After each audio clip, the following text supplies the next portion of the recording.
55강 시작하겠습니다. 257쪽입니다. 신학적 해석학에 해당하는 대목에서 하고 있는 이야기 굉장히 까다로운 그 학자들의 해석학 그 방법론이 논의됐습니다. 페터 아이히가 여기서 말하는 것이 각각의 해석학 여러가지 관점들이 일리가 있는데 한계가 있다, 좀 아쉽다 하는 겁니다. 그는 오늘의 삶의 변혁적인 요소가 부족하다 하는 거죠. 이게 페터 아이히의 신학이 해방신학적이라서 그러한 요청을 계속 하는 것으로 보입니다. 자, 그래서 드디어 그가 하고 싶은 이야기를 하는 대목이 왔습니다. 7번 관점의 전환. 이 패러다임을 바꾸자 하는 거죠. 관점의 전환. 점점 하고서 이렇게 풀었습니다. 해방의 신학, 정치신학. 해방의 신학 하면 어감이 이상하고 해방신학 해야 됩니다. 해방신학. 아마 독일어로 베프라이웅스 테올로기 이렇게 되겠죠. 베프라이웅스 테올로기 그리고 정치신학 폴리티시 테올로기입니다. 이게 피터 아이히의 입장이라고 할 수 있습니다. 이 해방의 신학은 라틴 아메리카에서 시작된 가톨릭 신학입니다. 개신교 신학은 정치 신학으로 말할 수 있어요. 대표적으로는 아주 유명한 몰트만 같은 사람입니다. 정치 신학이라고 합니다. 하나님의 역사를 이제 정치 해석 혹은 정치 변혁의 관점으로 접근하는 거죠. 파네메르크하고 똑같이 역사를 신학의 중요한 테마로 잡고 있는데 다음과 같은 차이가 있습니다. 몰트만은 그 역사를 변혁하는 데 초점이 있다고 한다면 파네메르크는 역사를 해석하는 데 초점이 있는 거죠. 역사 변혁과 역사 해석의 차이가 뭔지 그 문제는 많은 이야기가 필요하니까 그만두겠습니다. 그리고 이 두 가지가 사실은 칼로 무를 자르듯이 딱 잘라지는 거 아닙니다. 서로 겹쳐 있기도 합니다. 몰트만이 역사 변혁을 지향하고 있지만 역사 해석이 없는 건 아니고요. 파넨베르크도 역사 해석 하지만 그 역사로서의 계시 개념에서 나오듯이 보편사 그리고 하나의 역사, 종말론적 역사, 선치로서의 계시 등등 개념적으로 설명을 하지만 역사 변혁의 에너지가 없는 것도 아닙니다. 다만 양쪽의 그 무게가 조금씩 다르다를 생각하시면 되겠습니다. 그게 개신교에서 나오는 정치신학 세계 변혁, 역사와 관계된 신학이고 가톨릭에서는 해방신학이 그런 일을 하고 있습니다. 이 책에서 나는 개괄적인 안내를 위해서 현대 신학들을 간략하게 압축해서 서술했다. 그렇죠. 압축적으로 했습니다. 그래서 우리가 따라가기 힘들기도 했죠. 그렇기 때문에 이 책의 현대적인 질문들의 경향과 비중에 따라서 이러한 신학 혹은 저런 신학을 선호하는 듯한 인상을 주거나 특정한 신학적 연구를 위한 결단을 강요하지 않고 모든 신학에 일정한 관심을 요구하는 듯한 인상을 줄 수도 있을 것이다. 그래서 객관적으로 조금씩 다루다 보니까 어떤 입장 없이 그냥 안내만 한 것에 불과한 것처럼 보일 수 있다고 하는 거죠. 그러나 어쩔 수 없이 한정된 소수를 했기 때문이 아니라 이런 신학들 자체의 성격 때문에 이런 인상을 주게 된다. 이 신학들은 사회의 큰 문제들과 자신의 관계를 뚜렷이 반영하지 않고 있으며,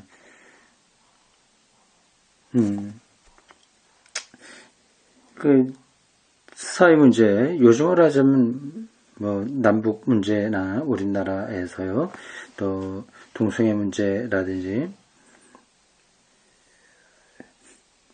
생태의 파괴 그런 문제라든지에 대한 전반적인 그 사회 그 이슈들을 신학적으로는 이렇게 접근하지 못하고 있다 하는 거죠. 엄밀히 교회 내부의 성서 자체의 맥락에 또는 유럽적인 문제의 영역 안에 머물러 있다.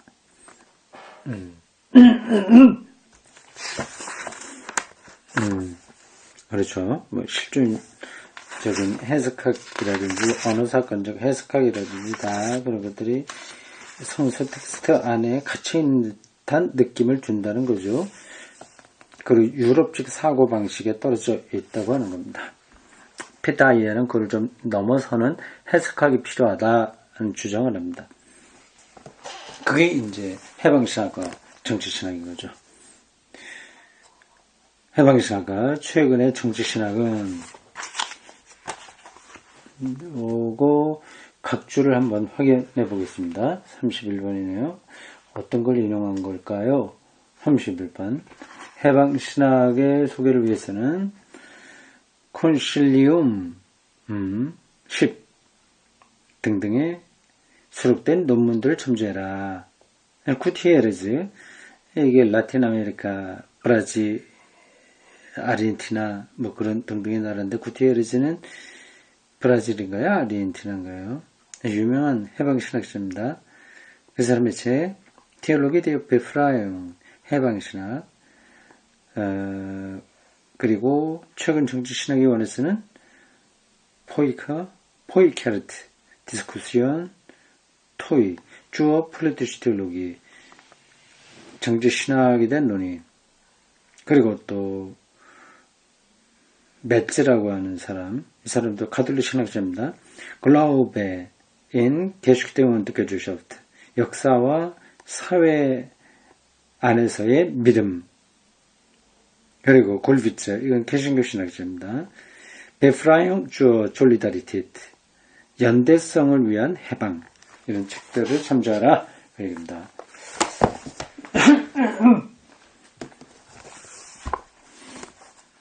해방신학과 최근의 정치신학은 유럽 부르주아 경계를 깨뜨리고, 부르주아라고 하는 표현이 자주 나오죠. 유산자 계급을 얘기합니다. 전형적인 그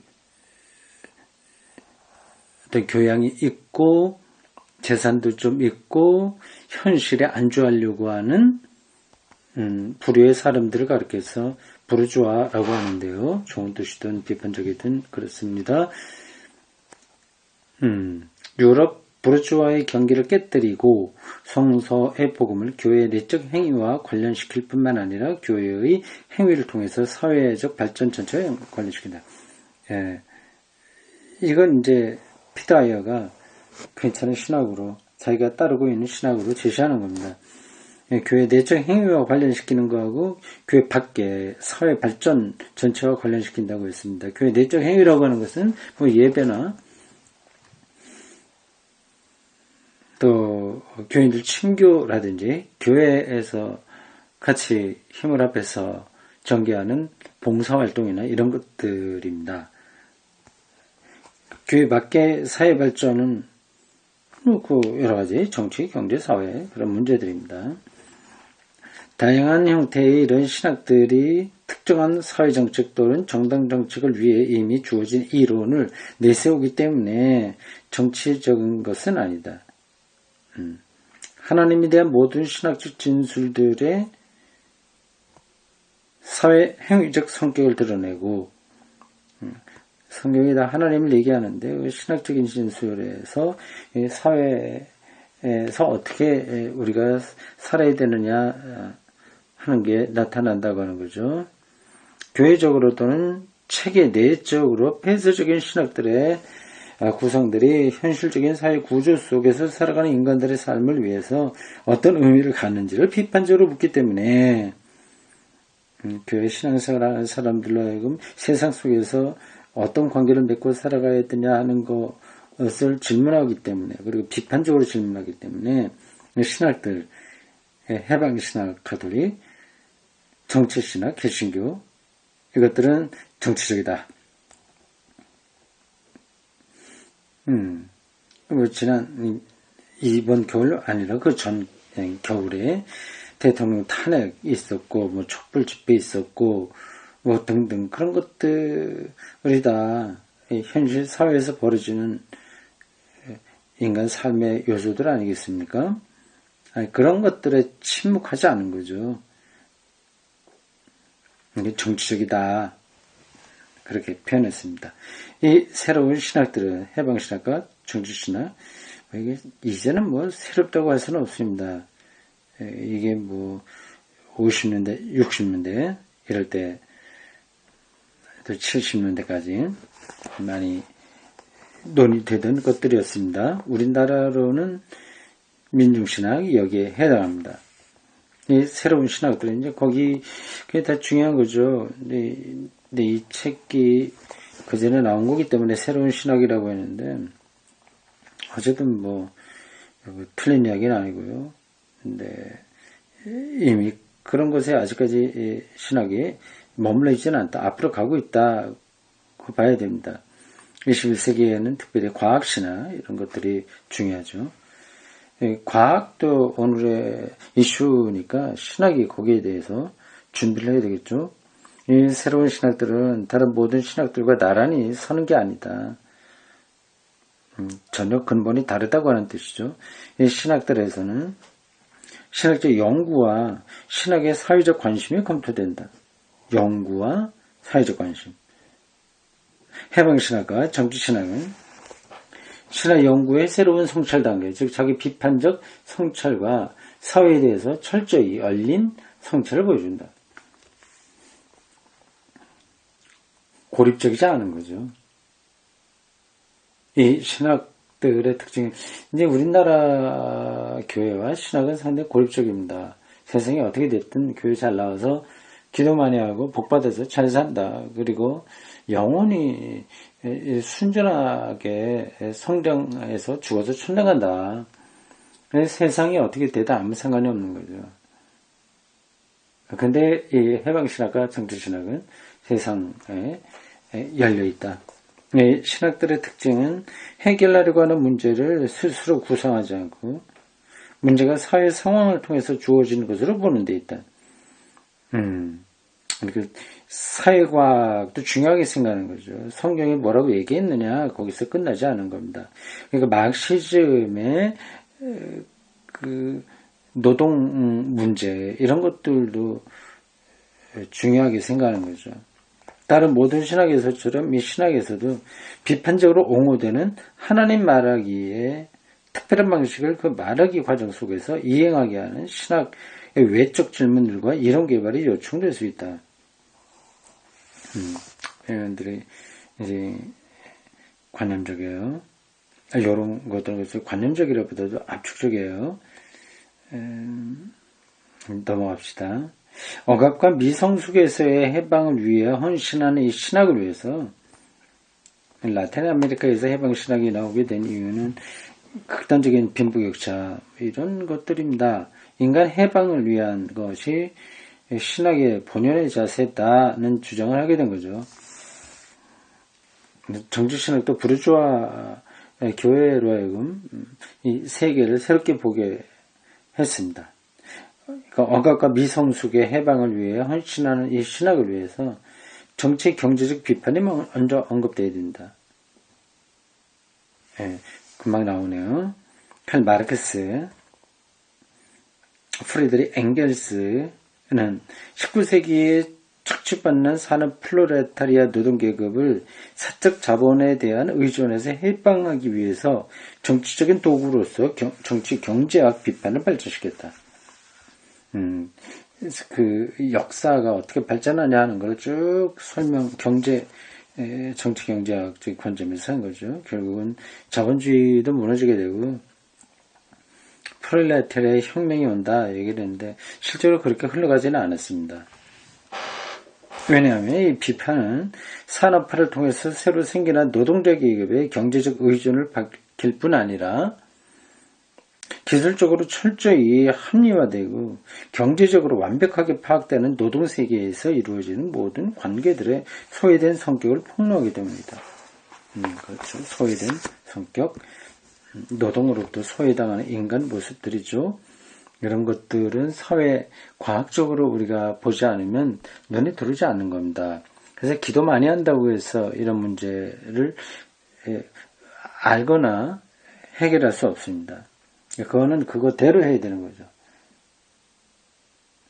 모든 것이 경제발전을 위해 있는 사회에 대해서 그리고 민족주의적 세계대전을 일으킬 정도로 무자비한 경쟁적 투쟁이죠. 계급철학과 계급철학. 모든 신학들은 노동하고 고통당하고 서로 착취하는 시민들의 실상을 파악할 수 없다는 사실을 밝혀줬다. 그 안에만 머무니까 실질적으로 세상 사람들이 어떻게 고통당하는지 알 수 없는 거죠. 바티칸에 머물러 있는 교황이 그걸 뭘 알겠습니까? 교회 안에서 목사님이라고 이렇게 떠받들림을 받는 교회 지도자가 지금 한국의 신재주의 체제 적나라한 실상들을 얼마나 알겠어요. 모릅니다. 정치 경제학적인 사회과학에 눈이 있어야만 보이는 거죠. 현대사회의 실제 상황을 알리는 데에는 마르크스와 엥겔스의 사고에 의하면 비판적이나 관념론 철학도 정신사나 경험주의적 사회학도 충분하지 않다. 이런 것은 충분하지 않다.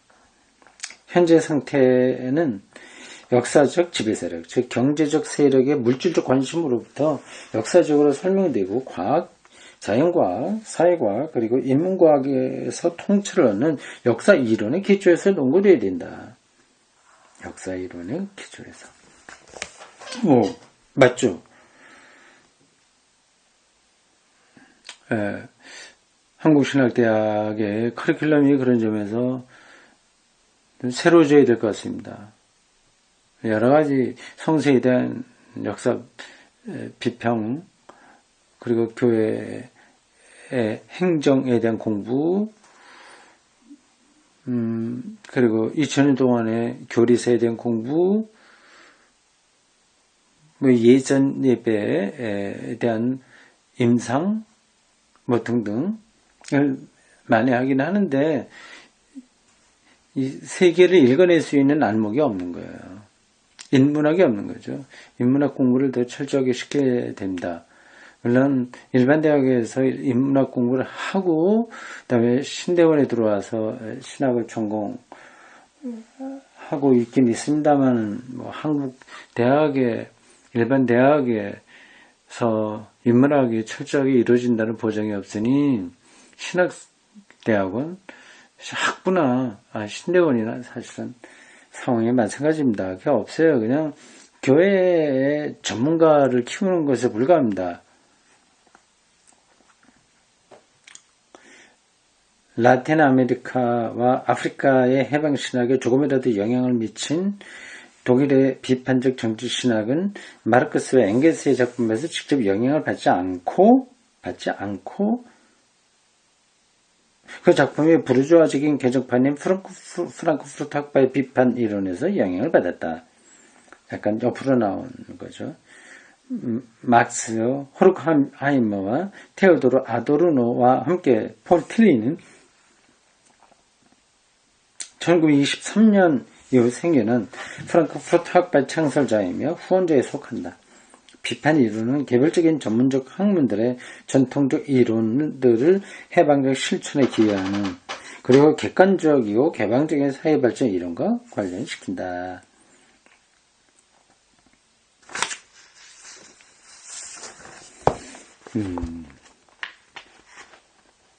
새로운 해방신학과 정치신학이 이런저런 사회이론에 의존하지만 이런 의존을 제거하고 보면 이 신학은 정치적으로 매개된 사회이론들의 단순한 신학적 재해석으로 해소되지는 않는다. 위력의 몰트만의 초기 정치신학은 희망의 하나님에 대한 신학을 통해서 에르네스트 블로흐의 마르크스주의적 희망의 철학을 신학적으로 변형시킨 요한 바프티스트 메츠의 정치신학에 동력을 주었다. 신학이 그냥 사회과 그걸 재해석한 것에 불과한 게 아니다. 훨씬 더 근원적인 신학의 중심으로 들어가서 작업을 했다 하는 겁니다. 그러나 이 새로운 신학적 성찰 양식은 점증하는 저개발 국가들, 특히 라틴 아메리카의 교회에서 일어나는 거대한 혁신 운동을 통해서 독자적인 추동력을 얻는다. 사실적인 언어. 이게 무슨 말이에요? 그러면 관념적인 언어라는 그 대립되는 표현일까요? 사실적인 언어, 식민주의적으로 착지당하고 식민주의적으로 경제적 의존을 강요하는 제3세계의 사회계층들의 비참은 구원과 구속, 화해, 사랑 그리고 희망에 대한 유럽의 신학적 진술을 유럽 기독교가 함께 가져온 저주와 절망의 상황과 대면시킨다. 이 문장에서 사실적인 언어는 구원, 구원, 구속, 화해, 사랑, 희망 이런 언어를 가리키는 것 같아요. 유럽에서 신학적 해석을 통해서 고치된 것과 16세기의 경제적 팽창이 초래한 것 사이의 변증법은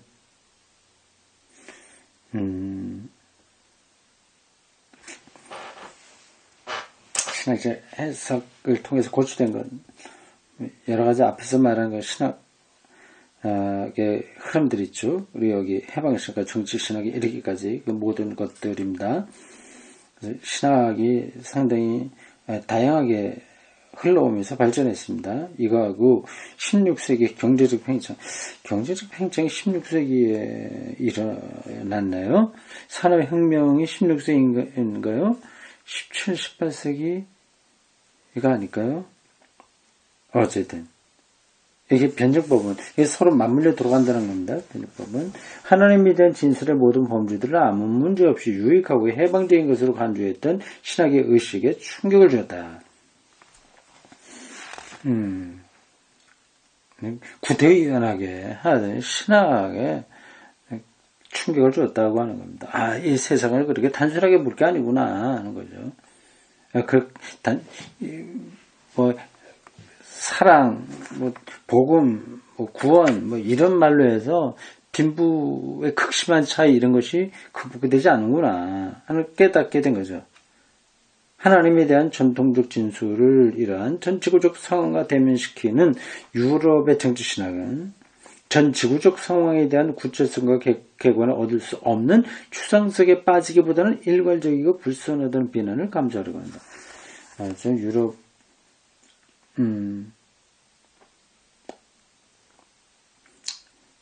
유럽 신학계에서 좀 비판을 받더라도 자기들은 그런 일을 하겠다는 뜻 같아요. 정치신학이요. 34번 누구 이야기인가요? 봅시다. 매치 얘기군요. 매치. 글라우베인 게시chte und Gesellschaft. 역사와 사회 안에서의 믿음. 독일의 새로운 정치신학은 제3세기에 가난한 사람들과 연대하여 교회적 행위와 교회의 사회적 행위의 상황을 새롭게 이해하는 것을 배운다. 우리 한국 교회하고도 독일 교회가 제법 연결이 돼요. 이 신학은 해방신학의 동맹자가 된다. 그러니까 유럽은 정치신학, 라틴 아메리카는 해방신학입니다. 전자는 개신교, 후자는 가톨릭입니다. 그래서 해방신학과 정치신학이 동맹이 되는 거죠. 그러나 라틴 아메리카와 아프리카에서 행해지는 해방신학에게 결정적으로 중요한 것은 더 이상 대학교의 언어와 전문적인 학문 분과가 아니다. 이 해방신학에서 중요한 것은 많은 주교들과 함께 직면한 상황이다. 신학이 아니라 상황, 컨텍스트. 그 사람들이 살고 있는 그 상황이죠. 이것은 고난과 억압의 상황이며 현실을 실제로 새롭게 형성하기 위해서 희망을 가지고 전 실존을 전환시키는 상황이다. 이 상황에 대한 냉철한 분석 없이 전통적인 하나님 이해만 갖고는 설득력 있는 복음 전파가 어렵다. 그 얘기죠. 하나님에 대한 이런 해방적 진술, 하나님에 대한 이런 해방적 진술을 위한 비판적 규범은 해방적 진술을 하기 위해서는 기존의 것에 대한 비판이 필요하니까 이렇게 얘기하는 겁니다. 이 학문적인 용어들은 우리 일반적으로 잘 쓰지 않는 거고 또 압축적이라서 잘 들어오진 않아요. 그러니까 그거 자꾸만 읽고 훈련을 해야 됩니다. 하나님에 대한 이런 해방적 진술을 위한 비판적 규범은 하나님의 해방 행위에 대한 성서의 증언에서 직접 주어진다. 성서로부터 해방 신학의 근본이 주어진다고 하는 겁니다. 비판적 규범, 사회와 교회를 비판하는 어떤 규범들이에요.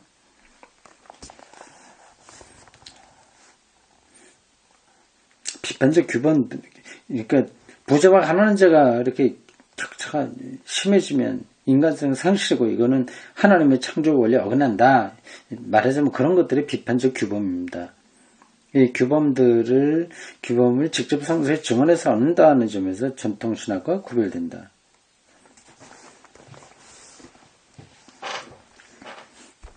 전통신학에서는 무조건 성서에서 얻지 않는 게 아닌데 교회 전통에서 얻는다 그 얘기겠죠. 전통신학은 교회의 권위에 의해서 그런 것이 주어진다면 이 해방신학에서는 성서로부터 그 권위가 주어진다. 그리고 그런 설명으로 볼 수 있습니다. 역사 비판과 신학자 해석학, 이성과 계시, 존재의 사유와 성서적 역사의 사유 사이의 힘든 중재들, 복잡하니까요. 그리고 유럽 신학의 고도로 전문화된 분업은 해방신학에서는 성서 말씀과 교회의 성리적 행위에 대한 새로운 직접성으로 대조된다. 구약과 신학의 복음이 그랬듯이 출애굽 전승과 예언자의 말씀 그리고 신학 성서의 십자가 신학과 종말론은 해방적 구원의 빛에서 억압의 상황을 밝혀준다. 그러나 성례전과 화해도 형제적 연대의 표징이 되며 메시아적 신앙에 따르면 하나님도 이 형제적 연대 속으로 들어온다. 여기서는 새로운 신앙 경험이 신학의 자리가 된다. 이런 직접성 속에서 계시는 해석돼야 할 교리 보고가 아니라 교회의 행위 안에서 선포를 통해서 하나님의 구원하는 행위를 현저화하는 과정이다. 참 중요한 표현들입니다.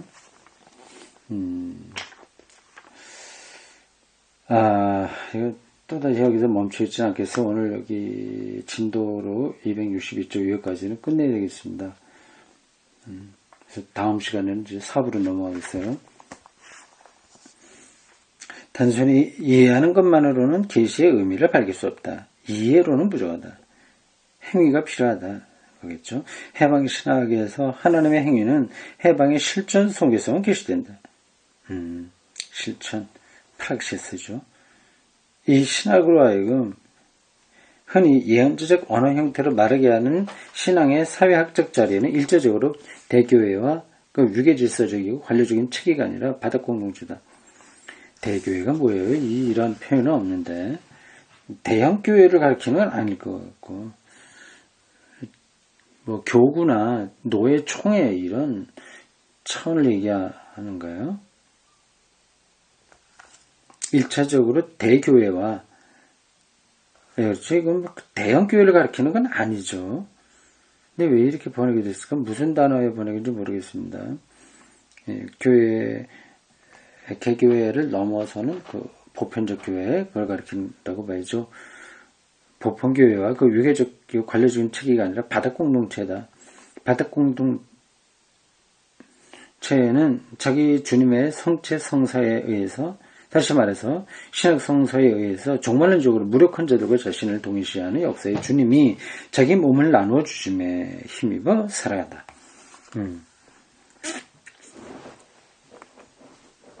네, 이런 성체, 성리전 이런 것도 역사 변혁의 실천에 대한 신앙적인 형태로 받아들일 수 있는 거죠.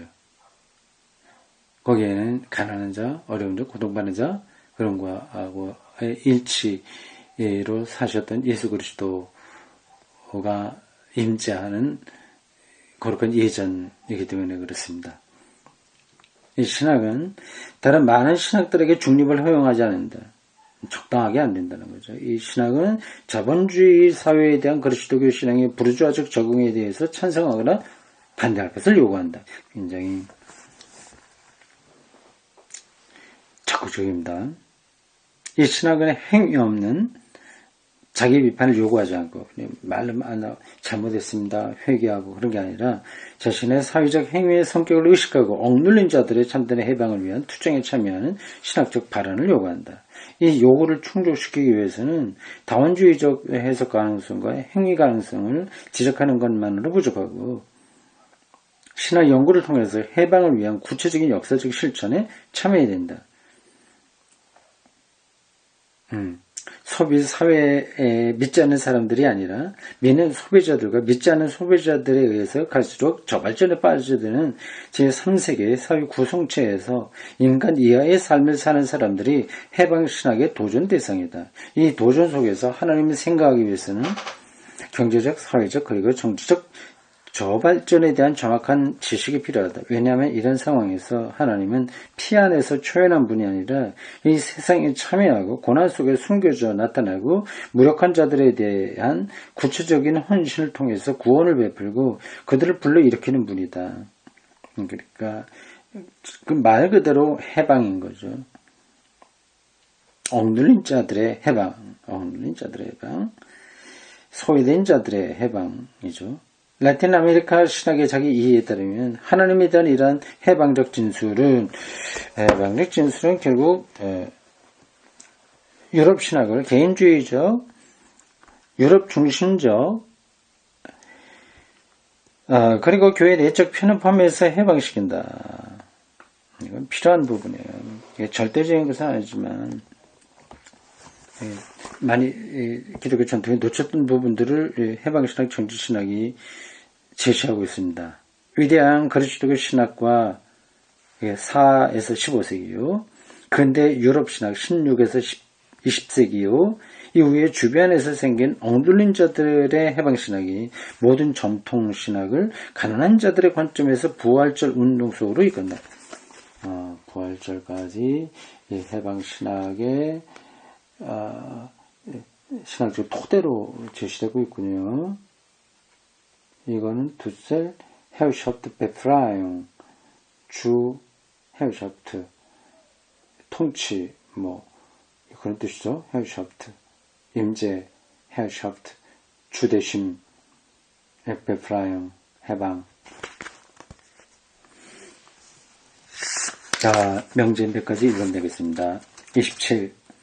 새로운 형태의 정치신학은 특정한 정책의 정당화나 한 신학의 정치적 적용이 아니라 모든 신학의 정치적 성격에 대한 해명이다. 저도 이런 정치신학적 입장을 상당 부분 받아들이고 있습니다. 명제 28. 해방신학은 해방 과정에 대한 신학적 이론이 아니라 해방의 구체적 역사적 실천 속에서 이루어지는 신학적 연구다. 이론에 머물지 않고 실천을 담보한다. 명제이시고 억압의 상태를 초래한 물질적 이익의 역사적 분석을 통해서 막시즘적인 분석이죠. 억압의 실상을 이해하고 그 상태를 변혁하려고 한다는 점에서 해방신학은 부르주아 경제에 대한 마르크스주의적 비판에 의존한다.